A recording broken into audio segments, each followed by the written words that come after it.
sticks. It's the most incredible fish story ever told. Yes, it's the story of fish. Fish! Fish! It's the story of fish. Fish have been living on the earth for over 400 million years.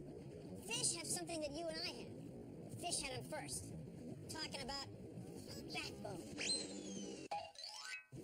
fish backbones let them swim strongly and smoothly, so they live all over the world. There's all kinds of fish. There's long ones and short ones, thick ones and thin ones, and when it comes to variety, fish are off the scale.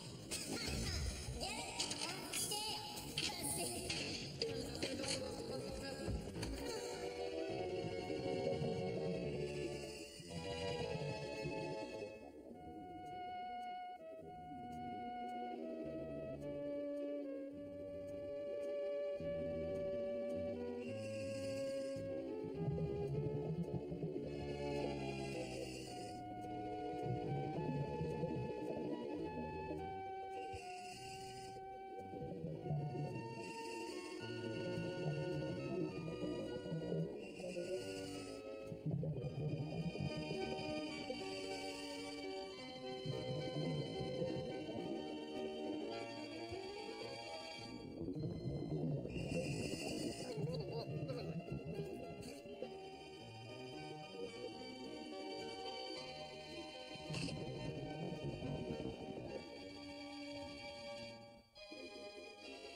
¿Qué son exactamente estos animales que viven en un medio ambiente acuático?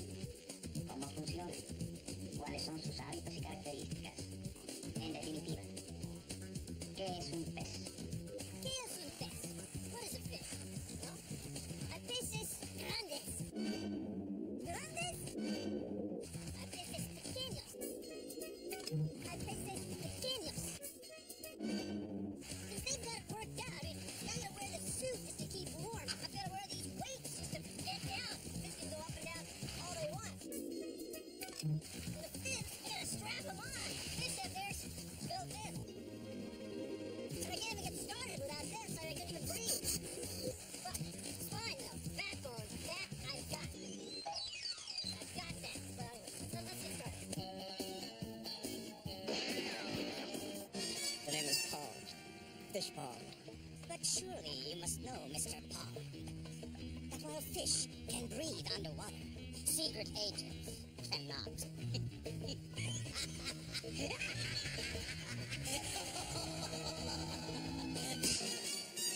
Goodbye, Mr. Pond.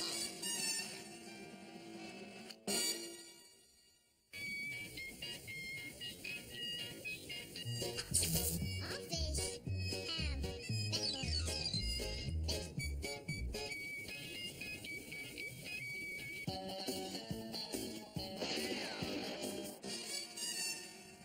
You're correct in assuming that only fish can breathe underwater, but unfortunately for you, you've miscalculated the depth of the water. Just like humans, fish have skeletons. Skeletons are the framework that support our bodies. Actually, our skeletons are a lot alike. The muscles that let fish swim are attached to a backbone. Just like the muscles that we have let us walk and wave. Of course, fish don't have hands, they have fins. They're fish for crying out loud. Hold on, everybody. Let's give these fish a hand up. Hold on, really here. Hold on. Fish swim through the water by contracting muscles attached to their backbone. As they swim, they make a sort of S shape in the water, kind of like clenching your fists. Here, let me show you.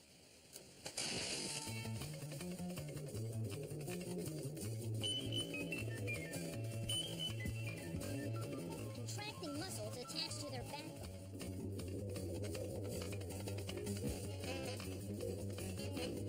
As they swim, they make a sort of S shape.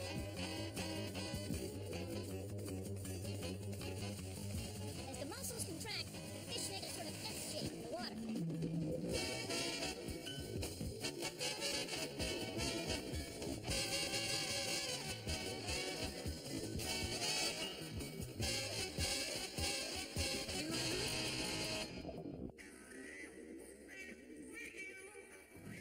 breathe with special organs called gills. In order to breathe, fishes swallow water and push a current past the layer of gills. Now, most fish have their gills at the back of their heads, right behind their eyes, right here. To provide enough surface area for exchange, the gills are built as row upon row of delicate, feathery tissue. Now, fish exhale, too. Their gills allow them to have carbon dioxide dissolve right back into the water. The same way our lungs let us exhale carbon dioxide right back into the air. It's at the gills that the blood is nearest the outside of the fish's body. Here, there's only a thin membrane, and oxygen and carbon dioxide pass between the red blood cells on one side and the water on the other. So we breathe like this. And fish breathe like this.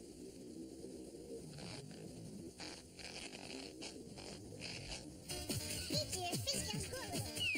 So every line in the fish scale is a year in the life of the fish's a year. Scales. Flexible, overlapping plates that are both strong enough to be protective, yet light enough to let them swim freely. Most fish have scales. Thank you, it's very nice, but it's not that kind of scale. Scales are kind of like fingernails. They grow right out of a fish's skin. Now, fish scales overlap and slide on each other. They help fish take bangs and bumps while they're swimming around in the water. Scale is an old word. Scale. It's from the Middle English scale. Each year, fish scales grow a little. So every line on the fish scale is a year in the life of the fish. Just like tree rings tell all the trees. Some fish have no scales at all, like catfish. Yeah. But most fish have scales, and scales help fish live in the water. In French, it would be escale. It's school, not scales. School and scales. See what I mean?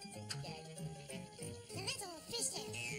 Or fish scale, skeleton, or whatever.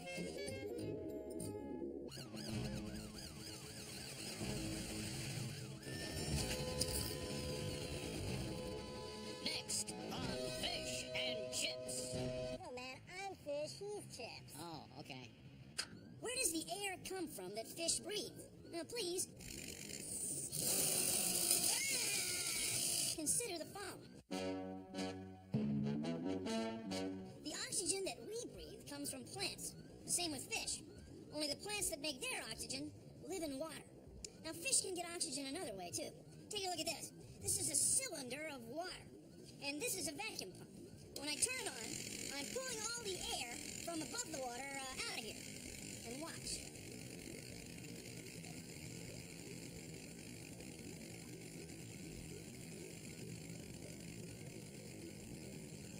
It's working. It's working. See those tiny bubbles? Those bubbles are air. It's the same air that fish breathe. Yes, it's working. Now those bubbles are the air that fish breathe. Here, we'll let the air back in. Now we can measure the oxygen dissolved in this water with this, a dissolved oxygen meter. It says about 8.8 parts per million. But watch, we can mix some more oxygen in with this, the whisk of science. There. See the bubbles forming? They're the same kind of bubbles that form when the wind blows over the ocean, or raindrops disturb the surface, or you may have seen whitewater in a river. All of these processes let air mix in with water. And it's these processes that mix oxygen and water that fish breathe. So now let's measure it.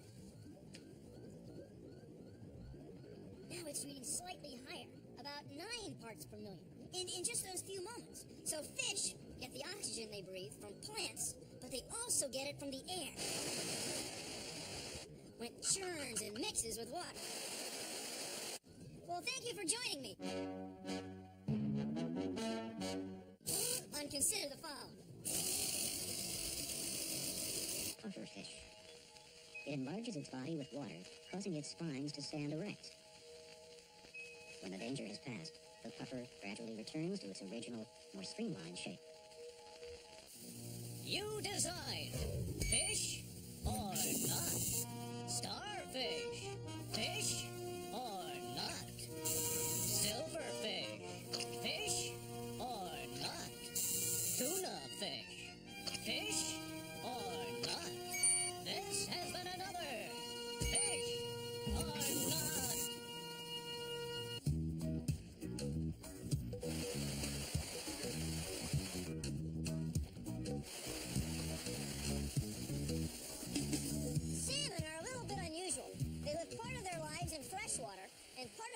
in salt water. They might grow up in a stream like this, that's full of oxygen and lots of little things to eat, like this one. After salmon hatch, they look like this. They're living in fresh water. These are fry. Out here, salmon are about a year old. They've gotten bigger and stronger. Now they're losing their camouflage because they're getting ready to leave fresh water and head out into the ocean. This is where the river flows into the sea. Salmon come here and hang out for a while to let their bodies change from freshwater to saltwater or saltwater to freshwater, depending on which way they're going. Right now, I'm headed that way, out to sea. Isn't it beautiful?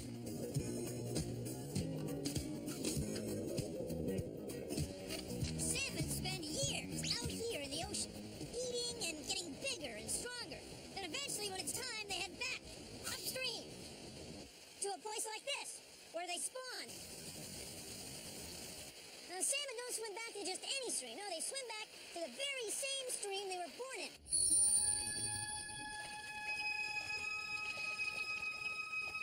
And near as we can tell, they find their way using their sense of smell, the way the water tastes. And once they're here and they lay eggs, some species of salmon die. And the whole cycle begins again. Deep beneath the waves, a world of beauty awaits us. We are struck by the gracefulness of these creatures. The fish utilize its powerful jaws to pull the rocks back, creating a safe haven away from predators.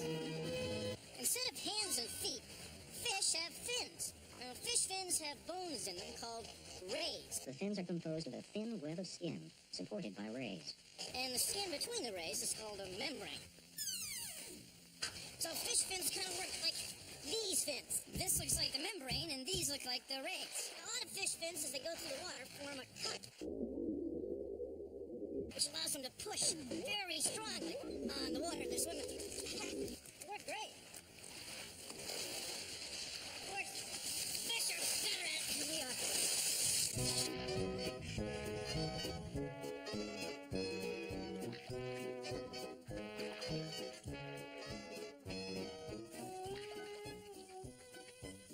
We paddle a canoe the same way a fish uses its fins.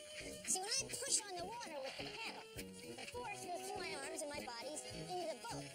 If I didn't have the boat, it would be hard to get anywhere with the paddle. Well, a fish fin is connected with muscles to the fish's backbone. See, without the backbone, the fish couldn't use its fin very well. It's the same thing. Beautiful day for paddling, for finning. One kid, one pond, one hook and line adds up to Habit's Fishing Derby, which is not like any other sporting event, no. There's only so much of a stream, and it's a cinch the fish are heavily outnumbered. There's barely room to swim between the hooks. More than 3,000 of them altogether. For kids from 5 to 15, this is how fishermen are made. Hooked for life. Fish can swim in schools because they have lateral lines. Now, lateral lines are special sensory systems on the sides of fish. They have very small openings into the water they live in. And the lateral lines let fish sense tiny changes in pressure in the water. So if one side of the school turns, all the other members of the school can feel it and they can turn too.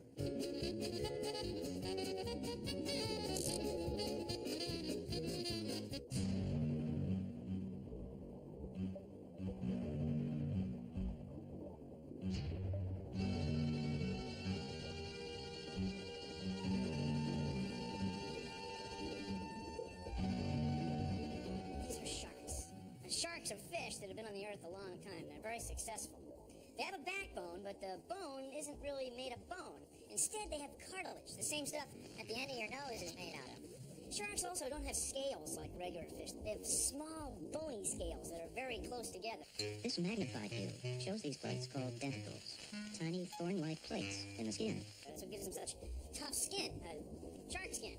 Now, all these different adaptations that sharks have that make them different from the fish you may see every day are very good. In many ways, sharks are an example of a life form ideally suited for its environment. I mean, sharks are very good at living in different places. They've been a dominant predator in the sea for more than 430 million years. I mean, they eat pretty much whatever they want. I mean, they're sharks. We'll wait on this side of the aquarium.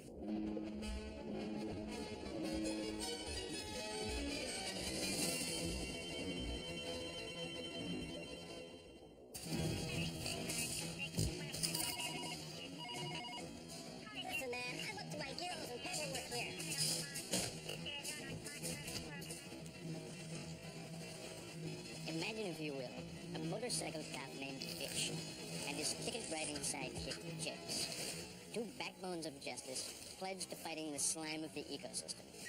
They don't know it yet, but Fish and Chips I'm Fish, he's Chips. have just entered the title zone. How many times do I have to tell you? I'm Fish, he's Chips. All right. Fish live almost anywhere there's water, except